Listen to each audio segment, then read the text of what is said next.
Hey, yo. Okay, look, guys, we're just going to take just a quick moment here before we go into main bulk of our podcast. Okay. So if you're listening to now, you probably heard over the weekend from there was meant to be a big stellar show on War on the Shore with our friends Mark Pease, Mr. C, and that involved. And it got fortunately Queensland went into a snap lockdown, and that show had to get cancelled from there. Yeah. Mark Castanese has like very very helpfully set up a GoFundMe for them to help cover a lot of their costs. So show cost money. They flew the guys there. Like it happened on fight day. Everyone involved from that one. So if you check in the description link below, there's a link there to help them out. So if there's any time like is now, if you are part of the Muay Thai community and you want to grow the Muay Thai community, we have to help each other out. Absolutely. And appreciate times are really difficult and not everyone will have something to give. And that's cool. If you have just a couple of bucks, we can all kind of come together and support this. Like, I think it's really important. A lot of shows have been cancelled. Because of the pandemic, it's been happening a lot all over Australia. But this isn't just a cancellation. Like anytime a show's cancelled, whether it's a week or 2 weeks out, there's investment from the promoter that they won't see again. But this is so unsalvageable. It's not just that the show was cancelled. The work was done. Like Queensland going to snap lockdown from 4 p.m. The show was supposed to start at 6. The fighters had all been like the interstaters had been flown in. Everyone had weighed in. So it's not just the way that like the fighters like. To me, my heart breaks for anyone who has to make weight for a fight that doesn't go ahead, because that's when you've done the work. Like you earned your way to the starting point there. Like what's left is what you want to do. That's really what your job's to make weight. Like you're earning the chance to fight. That's always how I look at it. But the ring was getting set up. The venue was quite ritzy at the Star Casino. A lot of contractors have to be paid. People who have done work. This is not a question of giving someone anything. This is a question of recouping what's been invested in this. And the more that we all help out, the quicker we can get this back on the books. Hopefully Queensland's lockdown really is only 3 days and they can just turn this right around. But if all the expenses that are involved with this are just sunk, it's going to be very difficult for the promoters to get going again. So, this is about the fighters. They've done their work. They want the chance to, and it's already brutal. These guys are maybe going to have to make weight again in 1 week, 2 weeks. But what we can all help is to get them the chance to get in there and compete. Like the promoters are at a massive loss at this point. No one really could have predicted this. It's such like just a shitty luck of the draw situation. Like if this had been 1 week prior, everything would have gone off without a hitch. But yeah, like we said, not everyone in these trying times will have something to give, and that's cool. If you got just look, if everyone around the community gives a couple of bucks, we can help a lot. So, keep that in mind. Try to, War on the Shores, an awesome show, a foundation show that we're all excited. I think everyone who's been following Muay Thai for a while has very fond memories of War on the Shore. There's some awesome legendary performances from back in the day. It's making a comeback. It would be very difficult to see after all the effort that's gone in, that comeback not get to go ahead. So hopefully we can all do our bit and help out. Yeah. Yeah. So just remember again, this link is in the description box down Yeah. below. So if you're listening, whatever platform, it'll be down there. Okay, guys. So yeah, so give what you can. All right. So onto the show. See you soon. So we do have a guest on the podcast here. He trains out at Gav's Gym in WA. He runs hybrid strength and conditioning.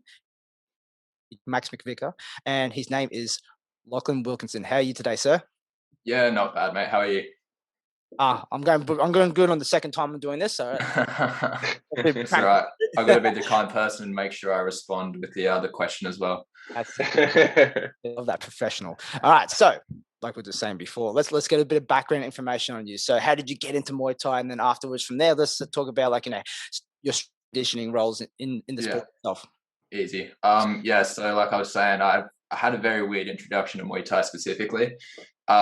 Never really been a fighter myself. I'm a pretty passive person. But my dad, a little bit of the opposite story.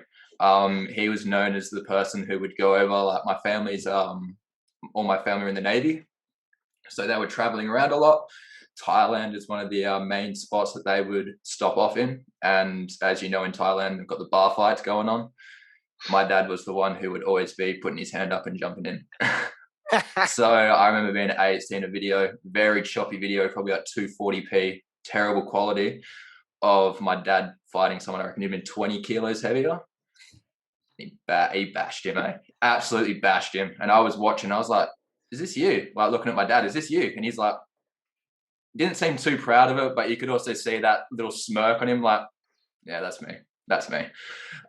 So since then, like I kind of very interested in how he trained after that, because I never even noticed that he trained. I was always busy being a kid, going outside, you know, digging in the dirt and shit.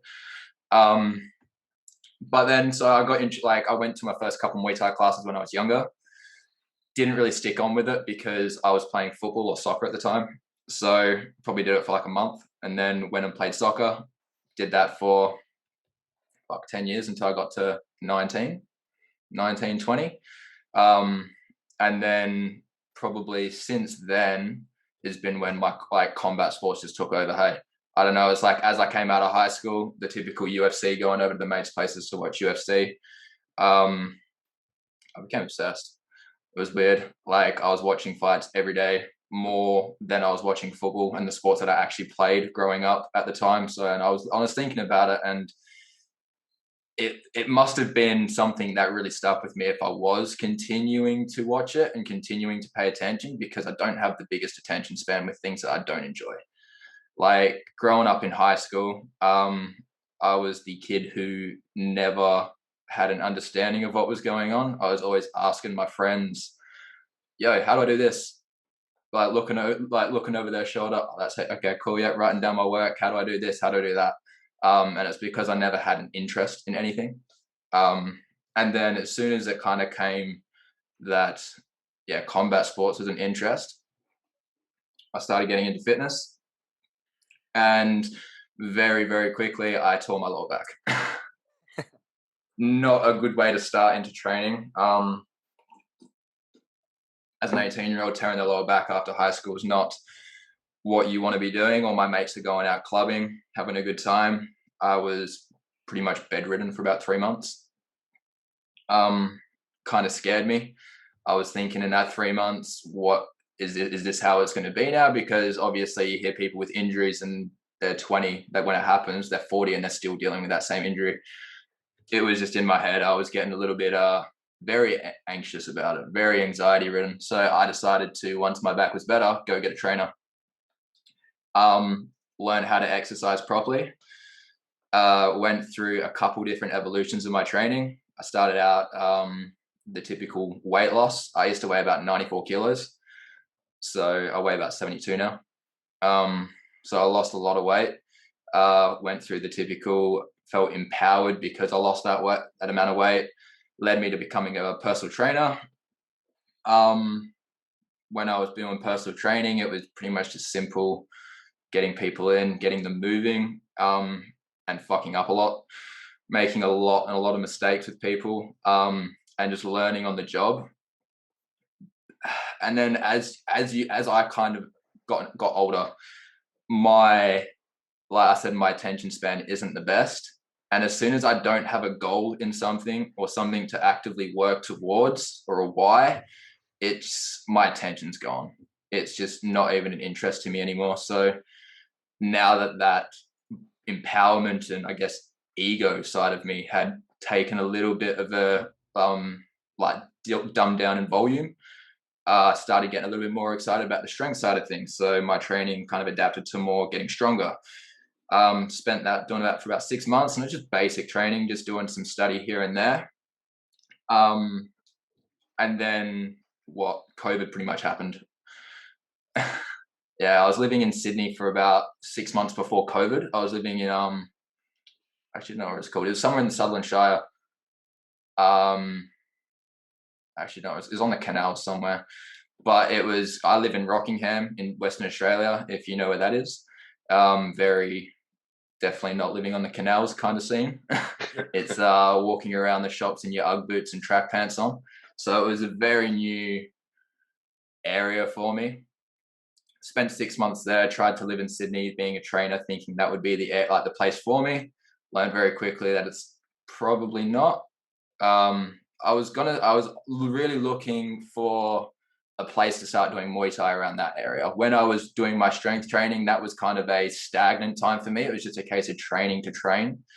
I was looking for a Muay Thai gym, but me being the passive person that I was and letting the anxiety get to me, I didn't. I left it for 6 months.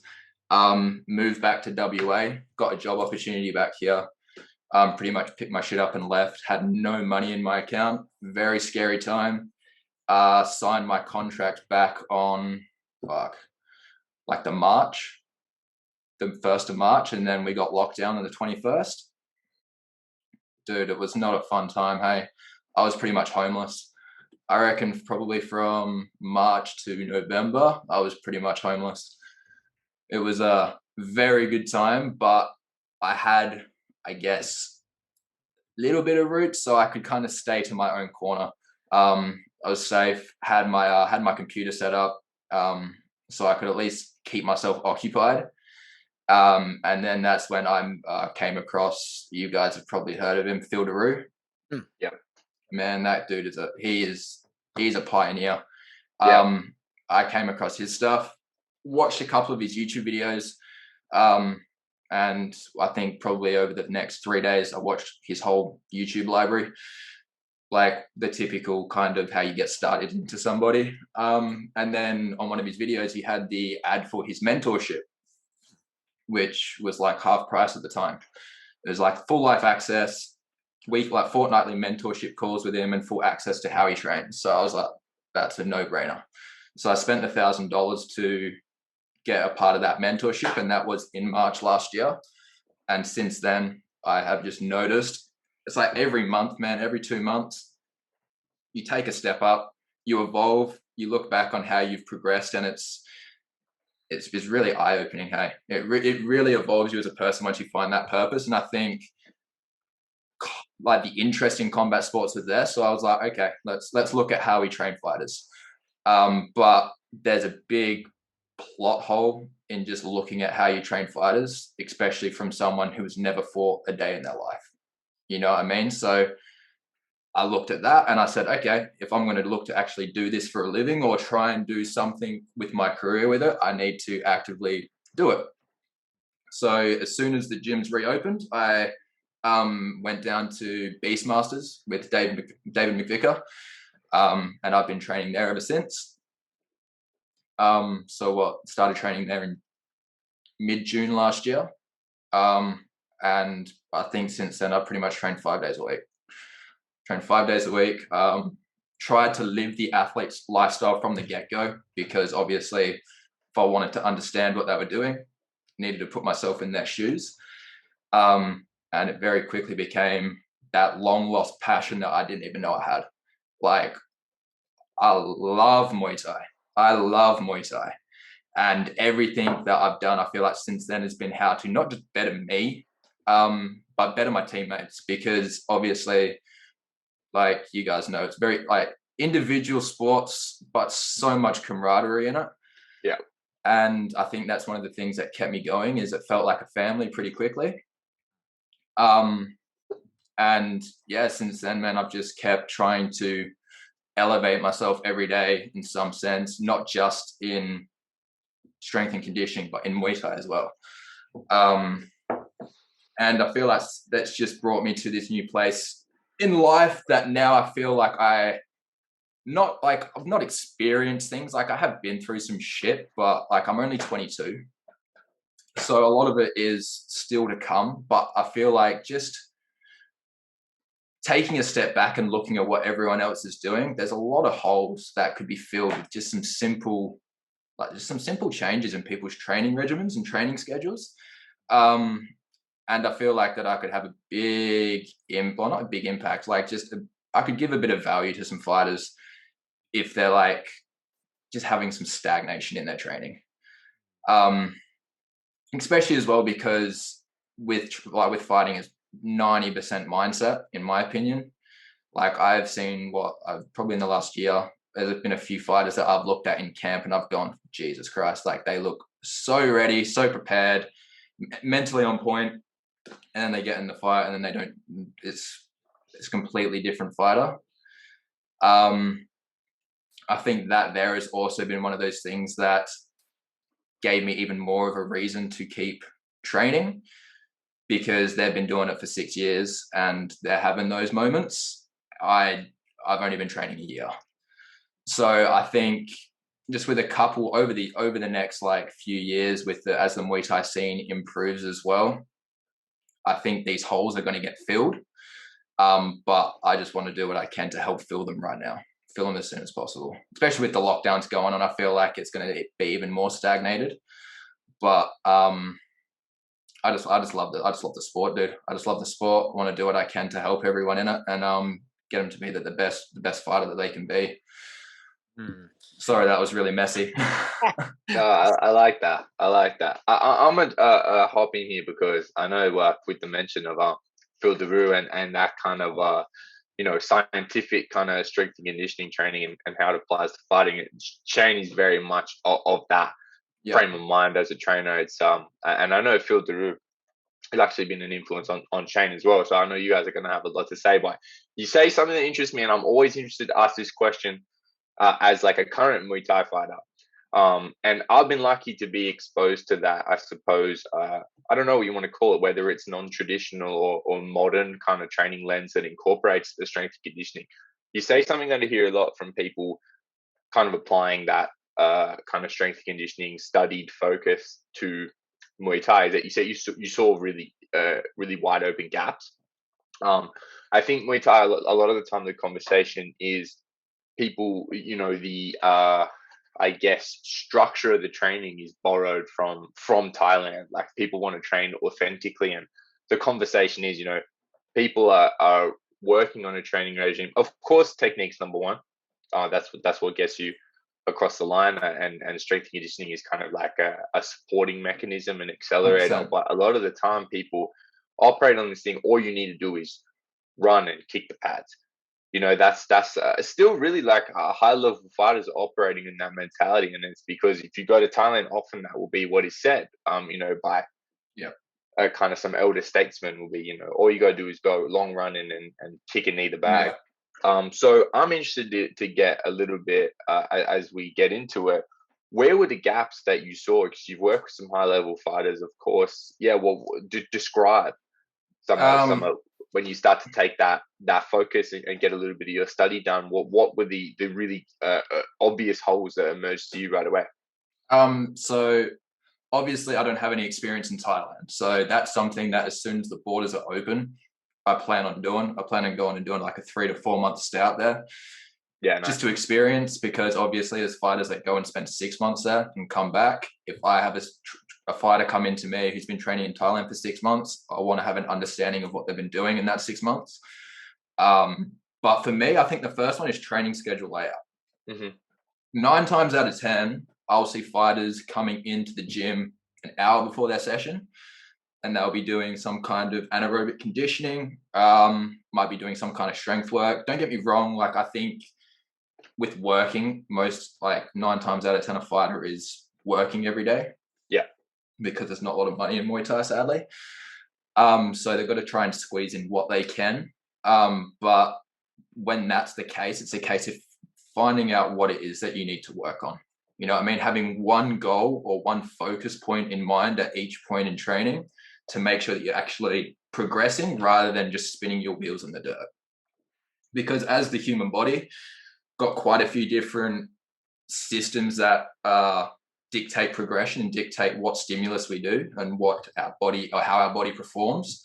And if we try and do all 3 of them, it's just going to be a mess. We're going to send the body in 2 different directions and we're not going to achieve anything. So I think if people can just look at their training schedule, say like they're doing 4 Muay Thai sessions, 1 on a Tuesday night, Wednesday night, 1 on a Thursday, and then a Saturday morning. Let's say that. I would personally make sure that you're not doing any strength sessions 6 hours within 6 hours of those sessions.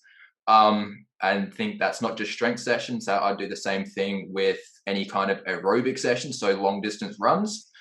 And then that'd be the same with any kind of conditioning sessions that you would do. So I would try and separate them as best as you can, because then that way you have enough time to recover between each session, and you know that what you have done in that session is actively going to better you, rather than, it's like having a phone that's never getting fully charged. Eventually the battery's going to die. You know what I mean? Like, it might still go down, still have a good battery life, but over time, over a year, that phone's going to go from having 100% capacity to 60% capacity, just because you've been working it so hard and you've never been giving it any time to recover. So I think if fighters just looked at their sessions and give themselves a few hours between each of their sessions, they would notice performance gains tenfold. Mm-hmm. Yeah, another one I really think as well that goes along with that training schedule layout, because I don't know about you guys, but down here in WA, I feel like most of the Muay Thai sessions start around 7 to 7:30 at night for fighters. Mm-hmm. Yep. So, and what sessions go for 2 hours? Yeah. Yeah. 9:30 you finish, get home, half an hour, like you shower, have some food. By the time you finish food, it's 10:30. You might have a girlfriend, talk to your girlfriend for half an hour, let your food settle, and then it's bedtime. If you've got to get up around what's the time? Let's say 6 o'clock in the morning. You're getting to bed at 11. You're probably going to get at best like 6.5 hours of sleep. And I'm a huge culprit for this, because as a trainer, I have to get up at 4 o'clock every morning. So if you can do your best to try and time your session schedule as well to maximize your sleep, that there will improve your performance more than anything. Because there's been a study that's been released recently.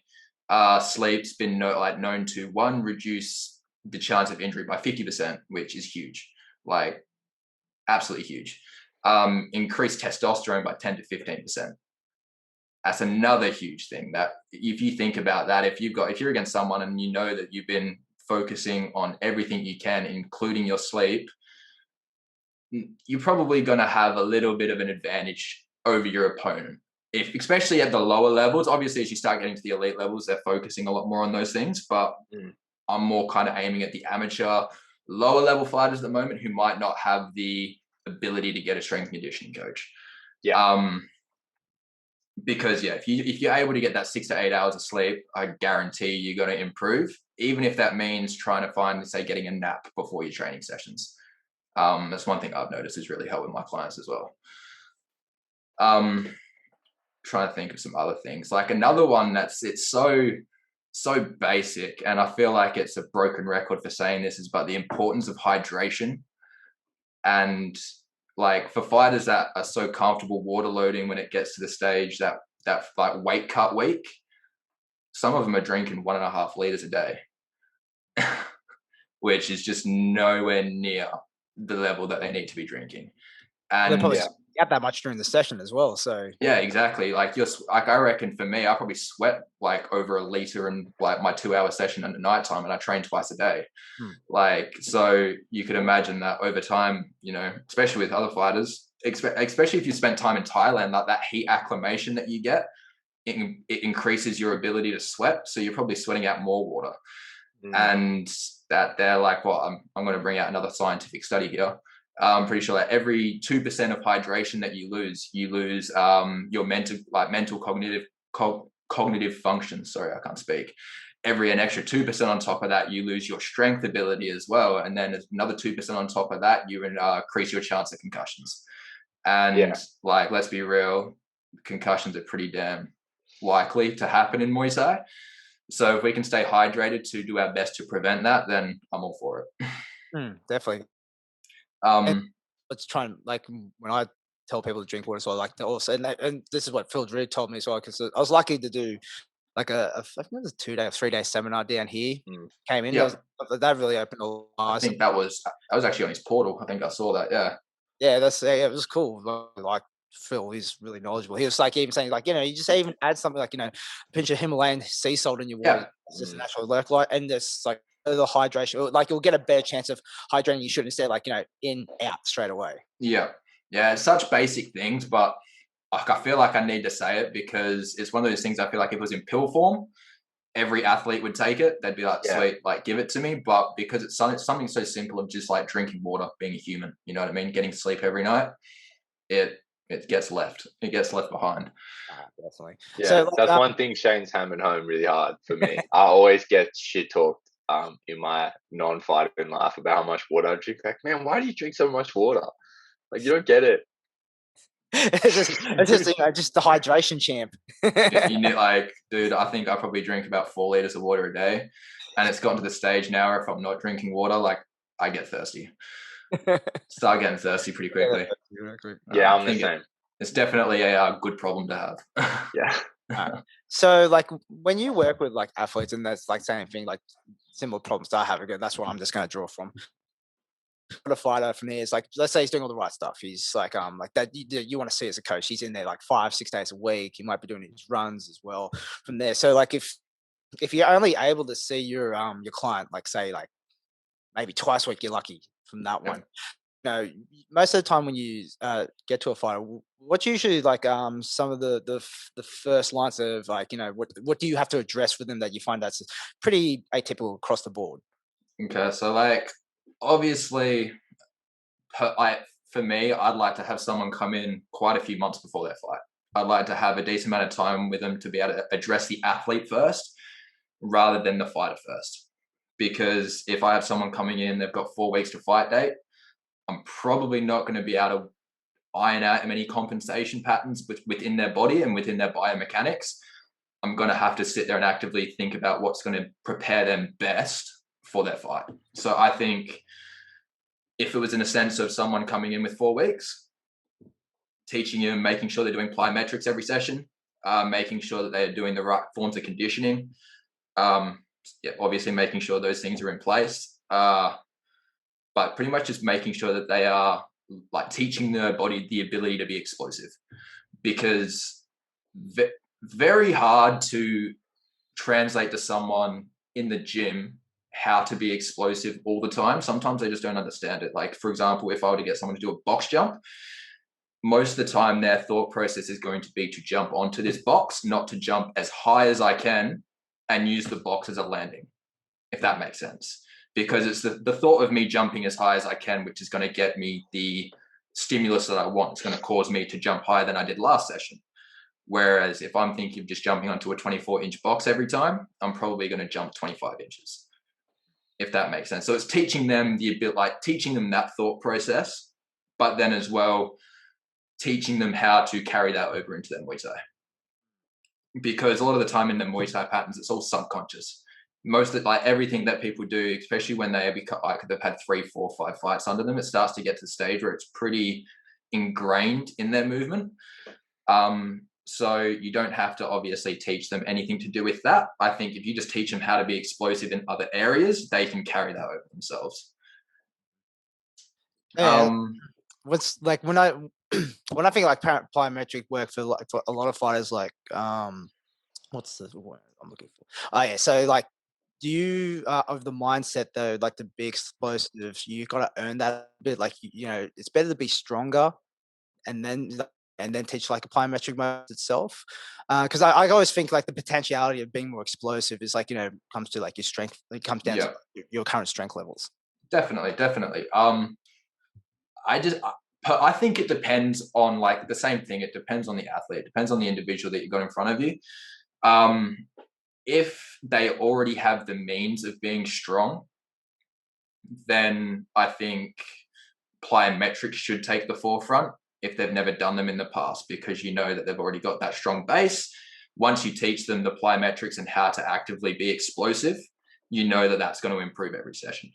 But with someone who hasn't, I would take a very balanced approach. Like I think I would still be doing plyometrics every session, but it would be more along the base of teaching them rather than actively trying to look for performance boot or performance increases from them, if that makes sense. I'd want to do I call it my structural balance, pretty much building the foundation. If you think of a building, you've got a shit foundation, no matter how many levels you add on top of it, it's going to come down crashing at some stage. And I usually find that's a case of an injury, which is the last thing I want with any of my fighters. So I will build that foundation as strong as I can until I feel like they're comfortable to progress forward.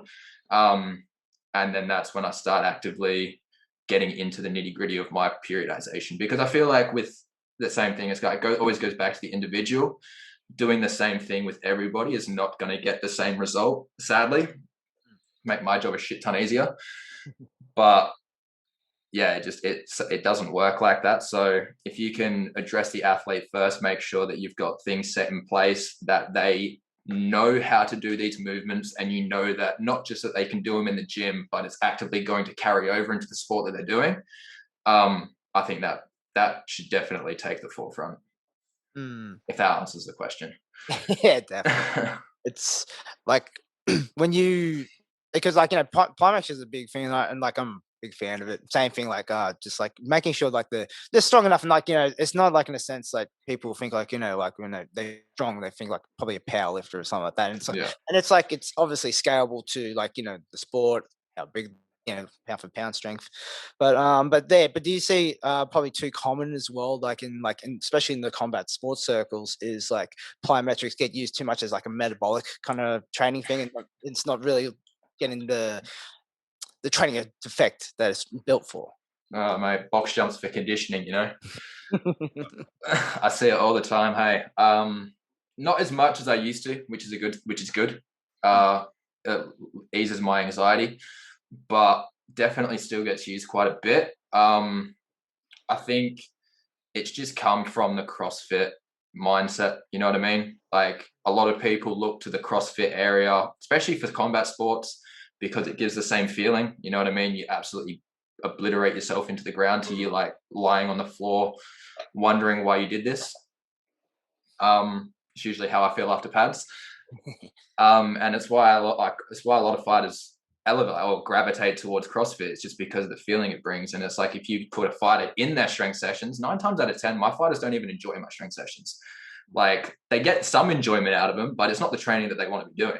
They want to be hitting pads. They want to be kicking the bag. It's boring. Yeah, man. Like, it can be. It can be. You know what I mean? Like, you do one set and you sit down for 5 minutes waiting to recover. But it's those things as well that progress you forward in your Muay Thai. And the thing that I see a lot with fighters is the inconsistency of strength and conditioning, because it's not one of those things that you can just do for 3-4 weeks in camp and then leave. It's because you're not going to get anywhere. If anything, you're going to make slight increases in your performance. You might notice you're a little bit stronger through your lower body. Might notice you might make a little bit more force in your upper body. But I find 9 times out of 10 when they do that, it's just adding extra stress to the organism, and it cooks them more. That would, like how you're saying you're getting to Saturday and you're not really feeling too shagged right now. They get into Saturday and they're feeling shagged every single time, because they're doing 5 Muay Thai sessions along with 4 strength sessions, because they think they need to be squatting, deadlifting, bench pressing, fucking bicep curling and everything along with that, because that's what strength and conditioning is. And it's literally just doing as little as you need to get the to get the adaptation that you want. So then that way you are as prepared, as recovered, and as strong as you are for your Muay Thai. That's my stance on it. I want to do as little as I can. Yeah, it's like minimal dosing is definitely. It's like, when I train for weights, no hates it. That's fine, but like it only needs them twice a week. That's all he needs. 100%. And then like he care of the other stuff. It's like he does his running and that because he just really enjoys it, and that's fine. Exactly. Sometimes he enjoys it. I don't know. The tales he tells me, he goes running with his dad. Still runs. I'm not a runner, hey. Yeah. But like, and then all the pad work as well. But like, but it's. I think we like, Hugh can say as well. Like, from what we're just doing, had some pretty good stuff, and like he's consistent. Like we got our plans that go into like, so far our camp into fight week, and then after fight week we are into like a more of like a deload kind of session, and then we just go into just like, just kind of build a certain area until another fighter's popped up. Okay. But we try and schedule it out a bit, but it's working pretty well for him. Yeah. So as we just talking about there before, like sports is a very kind of, if your OCD is a like strength and conditioning coach, it's very haphazard. Like, you get short camps or you take short notice fights. It's just like, it's there. It's just, it's not very congruent to like training, like, your macro cycles.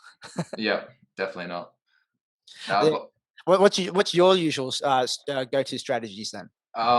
So once I have addressed that foundation of my athlete, once I know that they're in a position that I can push them in any direction and they're going to be able to perform and they're not going to put themselves at danger, jeopardy of injuring themselves, or even put them in jeopardy of just not wanting to continue with the training. Because that's another thing that happens, obviously, like Hugh said, don't exactly enjoy it too much. If they're not enjoying it whatsoever, then they're not going to keep coming. As long as I can get them to see the benefit, like, I'm happy. But what was the question again? Yeah, so like, think of like, fight, like, it's back, short camps and like, how do you do? So I try and think, depending on what the fighter wants. If they're a fighter who is thinking in that sense of, I'm ready to take whatever fight comes. If a fight comes on 2 weeks' notice, like, I'm going to take it. I think the idea is to do what you can to keep yourself in that off-camp stage of training, very general, but preparing the system so that when it goes into camp, it can perform. Because I feel like an off-camp is obviously where you want to be focusing on things that you're like, one, if you're in your skill sessions, you're focusing on just getting better, maybe practicing your sweeps or practicing how to land your right kick a little bit better. Whereas when you're in camp, you're more focusing about how you can use everything in your tool set to beat the other person. Yeah. I feel that's the same with strength conditioning. In your off camp, you should be working on things that maybe you're not so strong in, or just building up your lifts and building up your other areas of strength or these attributes that you're wanting to focus on. So with everyone, I'll always do an analysis, like a consultation, make sure I get an understanding what it is that they want to improve. So then I can put them in the focus points and make sure that they're actually addressed in the program. But it's just a case of keeping it at a stage. So if a fight does come up 4 weeks notice, we can pretty much transition straight into the in-camp program. No need to be doing any kind of preparation work, nothing like that. We can pretty much just shift straight into it and get stuck in. So then that way they are peaked on their fight night, because I want to make sure that they're not just ready. I want to try and get them into optimal position so that when they are on fight night, they are as strong and as explosive and ready as they can be. Just an interesting point. Like, off of a few things that you said, but by the question that I always like to kind of come to strength and conditioning coaches with is like, do you think some of the problem at times can be like, because you mentioned being a little bit more holistic about how you build someone's strength and conditioning, so like not taking like a quote unquote fight camp mentality to strength and conditioning where you're ramping everything up to 100 for 4 weeks and then kind of doing nothing, because the gains will not be great. The recovery will be sort of that's a mountain to climb. It's probably going to detract from your skills.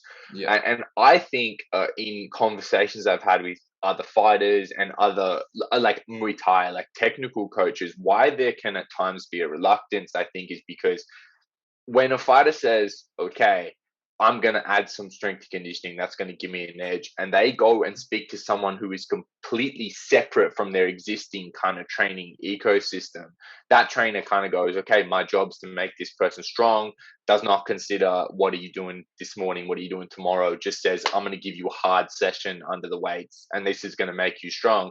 And then that's where that point of detraction comes from, right? Like, is that like, if you got a trainer, maybe you give your sessions a ranking of 1 to 10. You don't want a 10 session in the morning and a 10 session in the night. And correct me if this is wrong from where you're sitting. You probably want technical sessions like when you're on the pads and whatnot to be those sessions that are nudging your 9s and 10s, and probably your strength and conditioning stuff to be a little bit more supplementary as far as you can recover. That's kind of like a roundabout way to the question is being, do you think there is an issue in fighters strength and conditioning as having training silos? So having a technical coach and then going on to add some strength and conditioning in, and having those operating completely separate to each other. Is that something you've seen? Is that an issue that you see coming up? Like, if you have any thoughts on that. 100%, man. Like, I think it is so important to actively communicate with the skills coach. And that's why, because like with the fighters I work with, a lot of like from Gavs, I talk to Gav every time I'm up there, making sure that he understands how they're recovering, making sure that he understands all the injuries that they're experiencing. Because like I had a conversation with him a couple months ago where he was saying that particular fighter was getting matched. And I just said to him, I was like, dude, her hips are shagged. Like, her hips are not, and like, she's coming to me complaining after every training session that her hips are killing her. And he's like, really? I was like, did you not know? So there's obviously a lack of, that there opened my eyes to say that there's obviously a lack of communication with some fighters to their coaches. Not saying that every fighter coach relationship has that lack of communication, but there's definitely a lot out there that do. So having that communication between the strength and conditioning coach and the skills coach it's so important. Because as well, like as a strength and conditioning coach, you've probably heard a lot of coaches say this, it's not about the strength and the conditioning all the time. A lot of it is about to do with the mindset and how they're dealing with stress, and their stress management, their recovery plans, what they're doing in their time, and just how they're feeling about everything. And I find that they don't, like, a lot of the time they don't ever tell their skills coach because they're too scared to. Yeah. They're scared that their skilled coach is going to crucify them and tell them that they're not working hard enough, or that they need to just go for another run or do something along those lines. Like, it's very arbitrary things that I've just said there. But I think it's just a case of having that understanding from both parties to make sure that what we're doing is not saying that my training is more important than yours, or your skills training is more important than mine, which I personally do think that, but that's not what we're saying. We're really just trying to come together to help the athlete be as successful as possible. Yeah. And I think if coaches just take that approach, then they'll notice that their fighters do so much better in their fights. And as well, just so much better in life. Yeah, I think on that communication piece as well, from like a fighting perspective, I know sometimes you get in situations where you're like, man, like, my left hip's really, really hurting. And you'll kind of feel like your job as the fighter is just to kind of ignore that and push through it, because you don't want to be like, man, I've got this kind of janky injury, because you almost feel like your coach's response is going to be, maybe we shouldn't fight, or your coach's response is going to be, maybe we need to dial it back. So in your mind, you're like, I don't want to dial anything back. I want to keep pushing forward. So I'm just gonna work through this injury. Whereas, like, I think, like, from you got to come to that place where, like, you understand that in your fight camp, like, you got to head, like especially as you get professional. Like, I know, like, I work with, like, it feels like an army of people now, because, like, who's holding the pads for me and who's taking me through weights and stuff like that.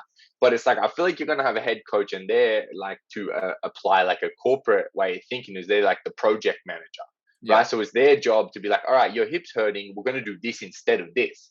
So, like, you can establish that kind of transparency where it's not about, all right, scrap it, we can't train today, or like, oh, why are you feeling like that? Have you not been, like you say, have you not been working hard enough, or something like that?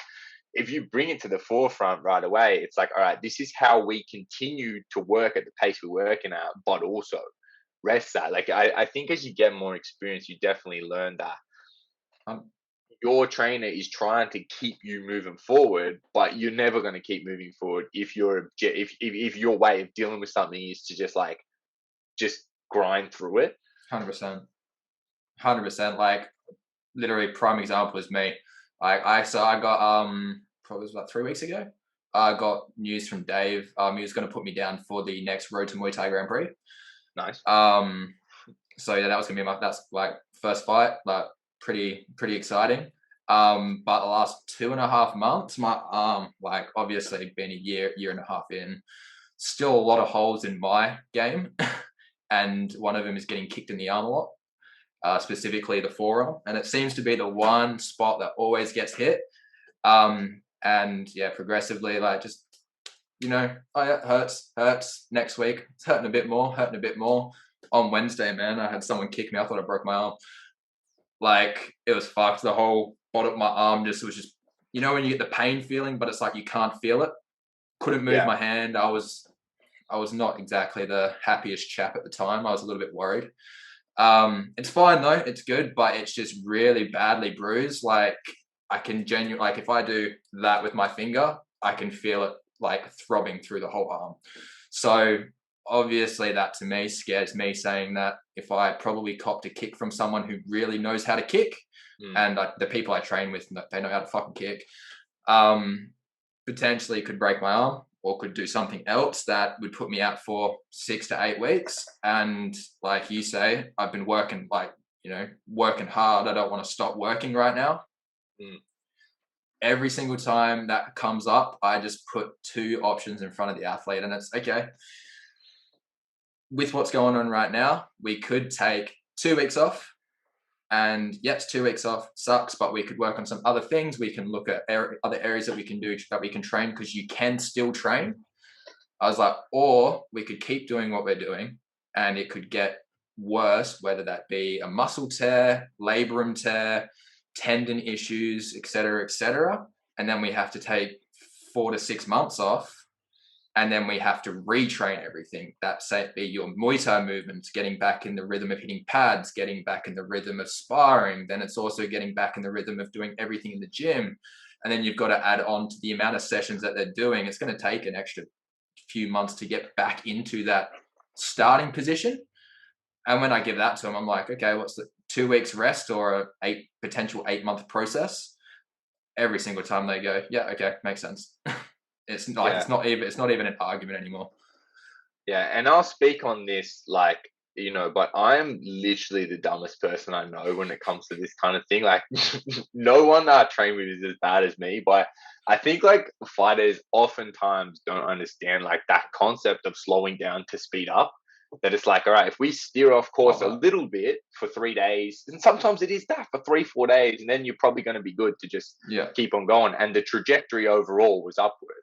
Whereas like if you just keep, you know, trucking along doing what you're doing, you really start to take like a nosedive. That it's like you got to communicate that like the rest or the little move in another direction briefly is an investment in continuing that. But it probably comes to maybe you feel is taking that holistic view. Is that I think fighters, like we kind of touched on this a little bit, it's like they take a fight camp mentality. We're doing 110% for 6 weeks, and then we're going to kick back for a little bit, and then we're going to do 110% again. That it's like people sometimes aren't working with that big picture sort of view. That it's like, okay, this is a little roadblock that we've got to, and maybe, I don't know, maybe you feel, do you think people sometimes in Muay Thai especially, I think what I feel oftentimes looking at combat sports, and I'd be interested in your thoughts here, is I think MMA being so new has made it, and it is very new when you think of that. It's like its early adoption was only like 25 years ago, and then it's only around like 21 years old in its current form. Has meant it's been very adopting of new methodology, and it's kind of just been this melting pot of ideas where Muay Thai, people are very attached to the idea of tradition. And also it's a very old and kind of like there's a tried and tested method kind of to it. And maybe people are not as receptive to that idea of like kind of introducing new ideas. Do you think people sometimes they have their way? And like we talked about at the start of the episode, is like a lot of people's way in Muay Thai is you go for a long run, you come and get smashed on the pads, you do your sparring and clinching, and then you're going to knee the bag and do push-ups, you know. People, do you think sometimes people don't incorporate kind of like more modern ideas? So because when you're working in that way, your option is go at it or stop doing it. So that's why sometimes people will go at it, and then until they physically cannot anymore, and then the only option is complete rest until they can get, and then even then there's another problem, is because what they're going to try to do is get straight back to it the way they were doing it. Then maybe the potential for re-injuries there. Do you think sometimes people in Muay Thai don't have enough kind of modern contemporary options in their arsenal, or maybe aren't looping in people to have those, and that sort of holds them back? So I think personally, like if you look at the way the world is today, especially with everything going on, fucking sheeps everywhere. Everyone sees that person's doing that. I if I do that, I'll get the same result. And I think that it's obviously not the way to go. Thai being very traditional, they've got what they get their kids starting at the age of 4. They've been doing it for friggin' 20 years. Their bodies, even though it isn't stupid amount of load, I guarantee by the time they get to 45, 50, they're probably going to be in a lot of not a lot of pain, but they're going to have a lot of consequences due to the amount of impact from all the long runs, all the trauma from fighting, because their bone structure would be completely different to ours. So I think people need to kind of take that on board when they think about if they're wanting to take that balls to the walls traditional way of training. But for me, I always think about longevity when it comes to fighters, because I think I've got like 2 clients who are older than 30, and then most of my other fighters are under 30. And like everyone knows that the peak of a fighter is between 30 to 35, like 30 to 38 is usually when they kind of start really, or 28, I should say. 28 to like mid 30s is when they really kick into their prime, when they're really confident in their abilities. When they get their grown-up strength. Yeah, their power comes through. Yeah. And especially if they've spent that time doing the strength and conditioning, I guarantee that their power is going to be a lot more than someone who hasn't. So that's the kind of approach I try to take to it. So, and with that, with longevity, if someone's starting at 21, like, we don't have to rush with shit, dude. If you're hurt, like, let's take a few days off. We'll come back into it. We'll reevaluate how you're feeling when we get back into it. And then we can keep pushing with things. And sometimes, like, something will spur up that completely messes with whatever we had planned to focus on. And we just have to shift in a different direction. It doesn't mean that we completely stop, or even though you're sore, we completely just put it to the back of the mind and keep pushing on. Don't get me wrong. I think there is times where pushing through uncomfortability pays off, but if it's in the sense of exercising through pain, I don't think it's worth it. Like, sparring is different, because in my opinion, like, something that sticks with me, I heard this a while ago, I don't know who I heard it from, but a good way to determine someone's strength is their ability to manage pain. Depending on where it is, if they can manage that pain, you know that when they press on in future, if that pain comes back again, it's going to probably worry them less, because they've dealt with it before. It's not as much of a shock. But in exercising, if you're in the gym and you're feeling pain, I promise you it's not the same. It does not apply the same way. Like, if you're hurting in one session and you go do, 5 days later, the same thing, it's going to hurt more. It's going to hurt more, and it's going to do more damage.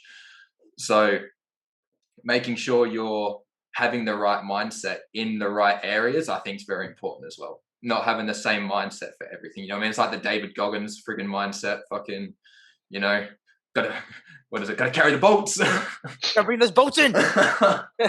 Like, shit like that. I think, because I fucking love that book, but you gotta have you gotta have that self-awareness to know, all right, yeah, I understand what he's saying, but is this going to apply to me? Probably not. I can take certain things and apply it to me, and I know that that's going to help me get better as an individual, whether that be an athlete or a person. But it's a case of applying it at the right stages, and that just comes with time. And I think once people start actively putting mindset and real intent into what they're doing with their training, that's when progression starts taking a rise. Yeah. Given that you're both knowledgeable in this space, I like to pose a question such as this to both of you. I think from a fighter's perspective, oftentimes I think, like, you can, or not even a fighter as much as like just athletes in general, but I think fighters are extreme examples of athletes, really. I think sometimes the effect of a session can be measured essentially by pain and discomfort. Like, so when you finish like a hard sparring pad work session, you're going to feel sore. It's like, it's abrasive on your body, and that's a part of it. Like, that probably means you did in some ways have a good session. There's no real way to do it without pain. Like, you're slamming your shins into a hard set of pads and stuff like that. Even a session that goes well, even sparring, like, if you're dishing out all of the the technique, it still hurts you. You know, it's like in a fight, you're going to come out of it with sore shins, whether you dominate or you have a battle. That logic, I think fighters often pull into the weights room or into the conditioning arena, where they're like, for me to have had a good session, I should be, you know, if we got under the bar, I shouldn't be able to walk tomorrow. That means I worked well, and that's something that I think a more modern approach is trying to pull away from. Like, I know for us, Sahabi says, I never want my athlete to be sore from exercise during a fight camp. He says, I believe that, you know, there's a sweet spot for development, and it like that delayed onset kind of soreness. His take now is like, you should never experience it. I'm interested to hear from both of you, like how you feel, what you see in fighters. From, are they really always trying to push it to a point of like feeling physical pain? Is it something that you feel is within their intent with this session, and how do you kind of pull them back and rationalize, you know, just kind of like overall, what's your take on that? What do you see in it, and how do you deal with it? Who wants to take it first? I'll go. A few funny stories from my own experience. Let's say, like, from my experience from there, because like, you know, as I used to fight, didn't have a lot of fights, but then transitioned to strength training from there.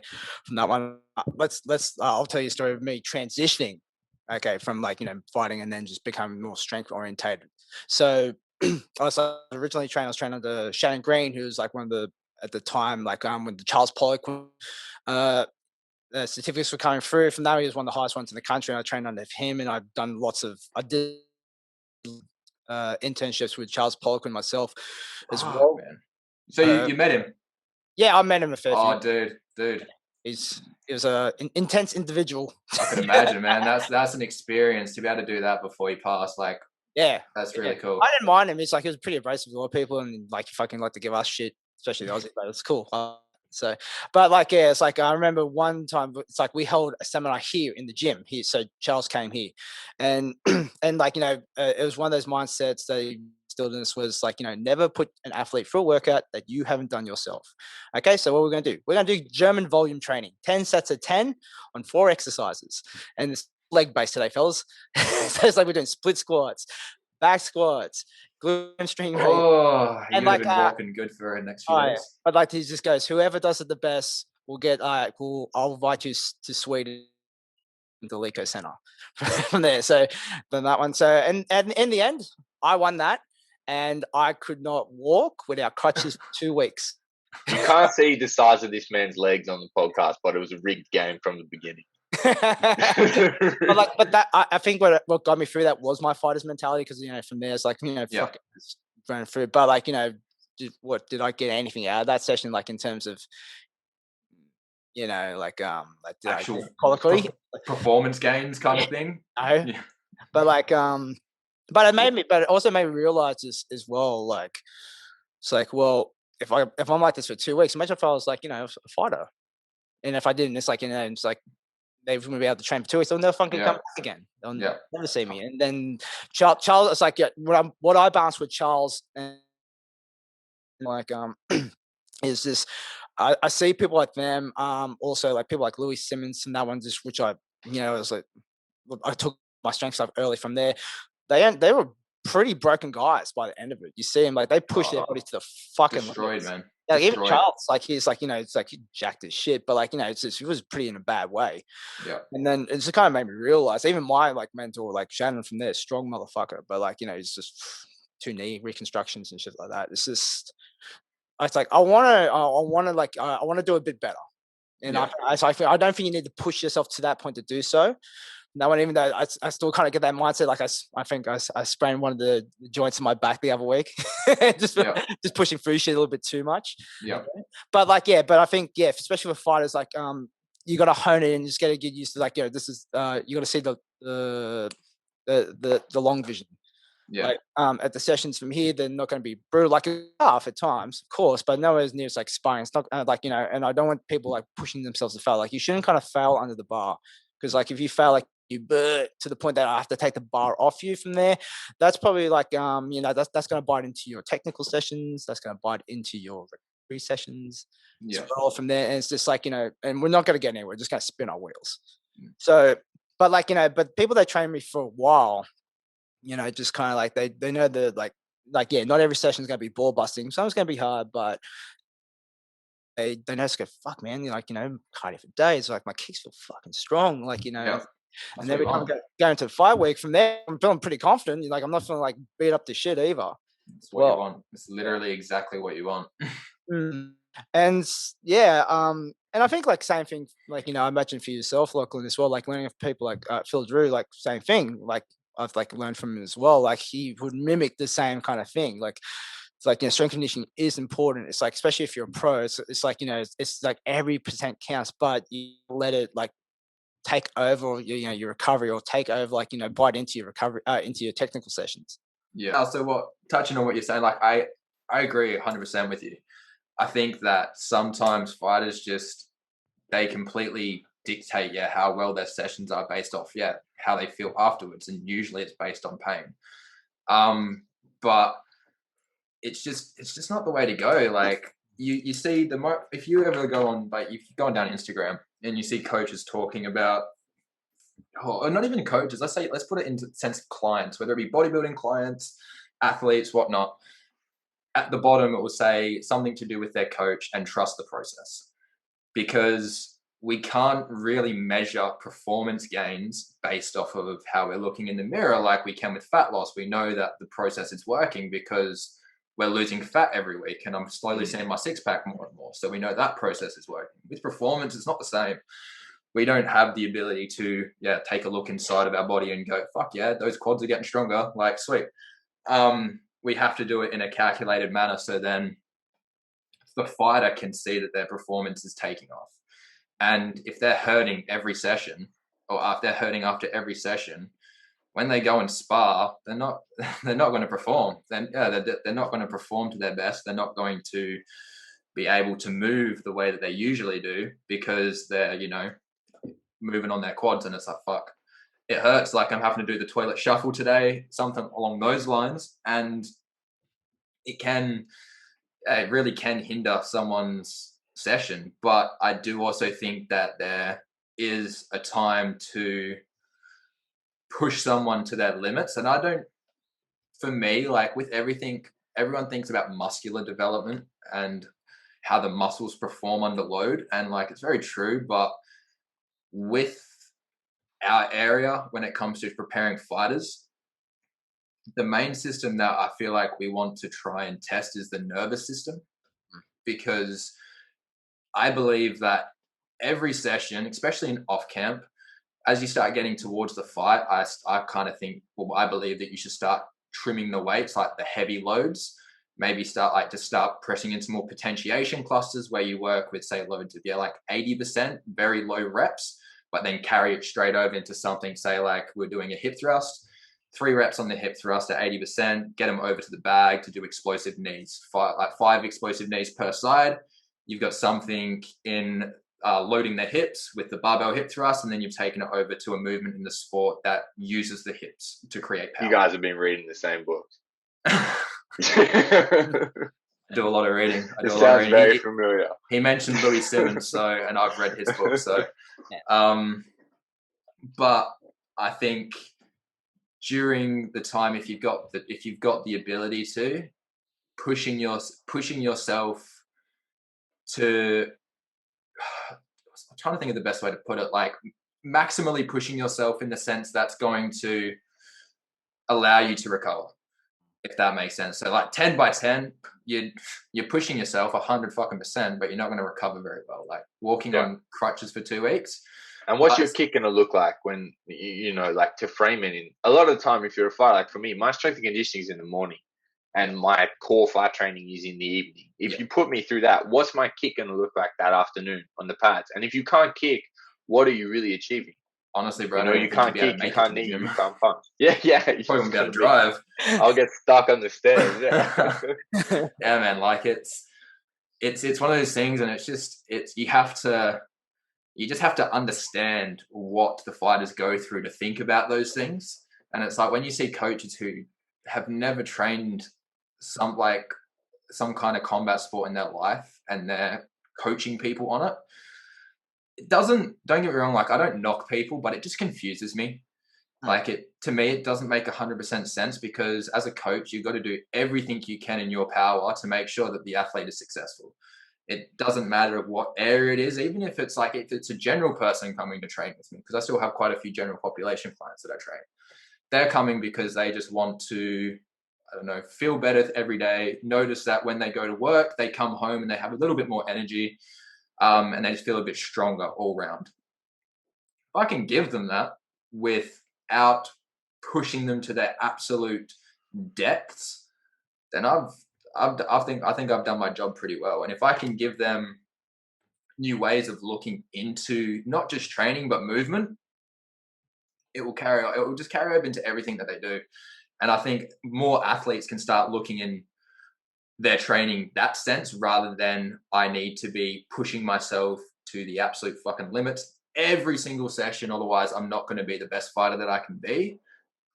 I reckon we'll notice that the Muay Thai scene, combat sports scene, just friggin' skyrockets. Hey, it will just go up. It will just elevate, especially as well if we can get, like, because I've noticed that even though I do see a lot of holes in the strength and conditioning for the combat sports scene, I think there's a lot more coaches coming up in the scene that actively have their heads screwed on, which is nice. Like, they don't have a very extreme point of view on one thing and then a very extreme point of view on everything else, saying that my way is the way and everything else is shit. It's a lot more open-minded, coming in the sense of, this is what I do. What do you do for your fighters? Okay. And then you, like, for example, Tyler Hardcastle. I know his coach. His coach is name is Lewis Greathead. Really good coach, really switched on. And when I talk to him about the things that he does, similar differences in the ways that I train people, but very similar.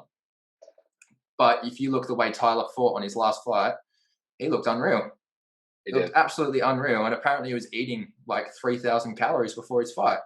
Yeah, so, I read a little on Instagram that apparently, like, one of the early things that they figured out with him is he was training for his fights and basically eating about 1,200 calories a day. And he's fighting at the same weight. He's taking some fights a little bit heavier, but I think that's because he wants to stay busy. I do believe 67 still his way. He physically looks quite different now. And one of the first steps that they took was to get his calories right up. So yeah, I guess it kind of goes to show you, when left to their own devices, fighters will maybe not. It's easy to think less calories means easier control of your weight, but it's not always that simple. You probably see with fighters as well. And then as well, like, when you're on that low calories, everything that you're doing when you're at such a deficit like that, if it's in the sense of trying to improve your performance, it's just not going to have the same effect that it would if you were actively feeding yourself the energy requirements that you need to make these changes. You know what I mean? Like, if I was on 1,200 calories a day, I guarantee you, if I went to deadlift today, might reach 100, might reach 110. Whereas on my best day, I can do about 150 to 160. Yeah. You know what I mean? It's like, and to go from 2 times my body weight to nearly under 1.5, like, it's insane. But that's what happens on such low food. And then that also happens in their fights. But the fact that these fighters are able to perform on such low food, could you imagine what would happen once it starts elevating and all these fighters start getting the information about, oh, okay, like, if I just eat a bit more, but making sure that I'm doing it in the right way, working with a nutritionist, like, I reckon these holes will just slowly get filled. And I'm really excited for the next 10 to 15 years of the combat sports scene, because I reckon it will become, in my opinion, probably I reckon it will be the biggest sport in the world. In my opinion. Like, if you look at the way other sports are, they're shambles. Absolute shambles. Friggin', I'm a huge football fan or soccer fan, and I don't even watch it anymore because it's just going to shit. And the only sport that I see that is coming up and doing the right things is combat sports. And as well, because it's such a basal, primal thing, just getting into a cage and fighting with somebody, it's appealing to everybody. Like, it's appealing. And I've noticed as well that a lot more people who have never even thought about training are hitting me up saying, hey man, like, what's your Muay Thai class like? I might go down and try it. You know what I mean? And like, seeing a lot more people roll through gabs, just like the beginners classes, knowing that every week 3 or 4 new people come by, it's a sign that Muay Thai is getting out there and more people are hearing about it, which I think just means that there's going to be more and more money put into it, more and more science, more and more research, and then you're just going to see the fighters just get, I reckon 10 to 15 years, it's going to be a case of friggin' who's fast enough to see the kick, not actively defend it. Like, we'll be sitting there trying to watch, like, fuck, that was so fast, don't even know what's going on. Like, I'm really excited for it. And yeah, you look at Muay Thai like in Australia, like 10 years ago to now, it's like it's night and day. And to me, the kind of the biggest change has been like first time fighters. Like sometimes, especially because it's like I'm sometimes involved in the novice level officiating, so I'm watching them really close, and I'm like, we have what is similar to WA. I think we have development days first, where it's kind of like domination development day. Yeah. I mean, like probably even a little bit. Like I think that's a little bit more of an amateur show. Our development days. It's like a sparring day with a winner and a loser, right? Like they wear full pads and they have shorter rounds and stuff like that. It's very, very novice formatted amateur. But I look at some of the technique on these guys that are just starting, and it's crazy. Like the starting level now is unbelievable. Like I really think since I started Muay Thai, the guys in fights number 1 and 2 are at the skill level that 6, 7, 8 fights used to be only a few years ago. And I think that growth is exponential. Like it's exciting and crazy to think like where, you know, I'm an optimist too. I think things are not perfect, but I'm moving in the right direction, and I'm really excited to see where Muay Thai goes in the next 10, 15, however many years. I 100% agree with you as well, though, like, because I've noticed that, and I think that's due to the fact that there's just better fighters now. Yeah, there's just better fighters everywhere. Like, I look at the gyms that I train in, like you've heard of Bryony Soden? Yep. You've heard of Josh Day? Big fan. Sorry? Shout out, she's a big fan for the podcast. Yeah, we like her. Yeah, she's dope. And Josh Day as well. Yep. Josh Day, yeah. Obviously. We've been trying to match him for a little bit. Sorry? We've been trying to match him and Hugh for the last couple of years. Dude, Local showdown. Yeah, we were matched. I would never want to fight him. When the Rona first came through, and now that feels like a lifetime ago, so we never got up. He is honestly never got that back on the books. He's the most frustrating person to spar. Hey, he is just so body aware that like he'll fake you out with 3 or 4 different punches, and then he'll head kick you, and you don't even know where it's come from. And I think I've been sparring him for about a year now, and I think I hit him for the first time 2 weeks ago. Like actually hit him with a punch. I was like, nice. Did I just punch you? Rangy guy. There's a lot to deal with there. But he's a very good dude. Obviously, like working with Max. Yeah. He did PTs for me. He'd be holding pads. He'd be telling me about the things that he does. And honestly, I'd say that the fighter I try and replicate a lot of my style to is Max. Like, I think he's very smart. Unreal, very smart, dude. Unreal. Yeah. Very good Muay Thai fighter. It's unreal. And especially watching his fight against Muaythai Athletes, my God. Like, yeah. That was like one of those, if you don't know now, you know, kind of fights that, because you watch that and you're like, yeah, this dude's going places. Yeah, dude. Like, I was there to watch it, and every other fight, people were talking, people were drinking, you know, having a good time, waiting for the fighter that they were wanting to watch. As soon as Max come on, dude, it was silence. It was dead silence, just watching the fight, and it was like a chess match. It was scary. And there was not much in that. I think even maybe Simpak was a bit surprised. Well, I think Max was actually pretty sick going into it. Yeah. Max was sick the fight week. I think he said that after round 3, he felt like he had absolutely no energy. And it was around kind of where Simpak got to start stealing it back. Where he got the palm in the face in the clinch. That's where I felt like it took over. But I think Max, the kind of person he is, he will use that. Like, I'd be more scared that he lost. Yeah. Because he'll come back so much better. He'll come back. And he's a part of a very strong stable now. Down there in Canberra. Yeah, Kieran Welsh is an excellent trainer. A lot of good fighters. They really, the guys that are training there full time. You got Tom Bontona, David Pennebate's awesome. Daniel Marshall's really good. Diandra, of course. Couldn't name them all. They got a ton, but Charlie Bob goes through there a fair bit now as well. That's a very, very strong stable. I'm really excited to see. I'm a big Max fan. I'm excited to see him fight for them. Especially excited to see more fights from him because there's not many on not many online that you can watch really. Yeah, It's that's only, true. Like, I think, I mean, the last two fights, like Buxikari and Singpak, that's two really big names, and he starched Buxikari. Like, that was like, I mean, maybe that was like the coming out party, and maybe even the Singpak. it was a solid Maybe, combo maybe as I'm well. speaking out. Yeah, that was just like crazy early, just crazy precise, and then to go and have that kind of performance against Singpak as well, like, dude's special. I'm excited to see more from him. It's crazy, man. Like, and I think with people like that out there, because like, as you know, honestly, personally, I think fighters are some of the nicest people I've ever met. Some of the most willing to give back as well. I think because of the amount of selfishness that you have to have as a fighter. When you come out of it, you want to give back to in some way. That's a good way to put it. When it's your turn, how much you need to take, so there is that kind of inherent desire to give it when someone else needs it. Yeah, that's a good way to put it. And I think because of that rubs off on some of the actual current fighters.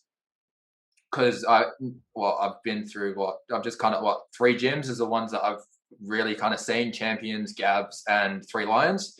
And there's always a couple retired seniors who come down and train, but they are noticeably giving back to their up and comers, as well as a few fighters who are there, who are the leaders, who take charge and make sure that the up and comers are getting pushed as well. Yeah. So it's like a healthy balance. And I think that there is just all of it blended together is what's going to elevate the scene and just make the sport so much better. It's exciting times. Exciting times. I agree. All right, man. I think we'll just start closing off our time there. It's been a good time talking to you, Lachlan. Thanks. It's been really great being on. Thank you for having me on. Covered a fair few good topics, I reckon, as well from that, so people can take from. So, some good talking points there. So, I hope so. Yeah, definitely, man. Yeah, it's like, so where can people catch you though? What's the best place to find you? Instagram is the best place to catch me. I've got my hybrid and strength and conditioning page, which is where I post all the stuff that I do with my fighters and my philosophies on training for fighters. I also have a free 4-week off-camp training plan that you can download off there for free. And then I also have my personal page, which is just Lachie_Wilkinson, which is where I post all the things to do with me fighting. Awesome. That's pretty much it. Nice. All right, and with us, remember, like, subscribe, share the episode as well. Remember to check in the show notes for the GoFundMe, okay, for War on the Shore. Okay, guys. But other than, thanks for listening. Peace. We'll catch you next time. See ya. Cheers. See ya.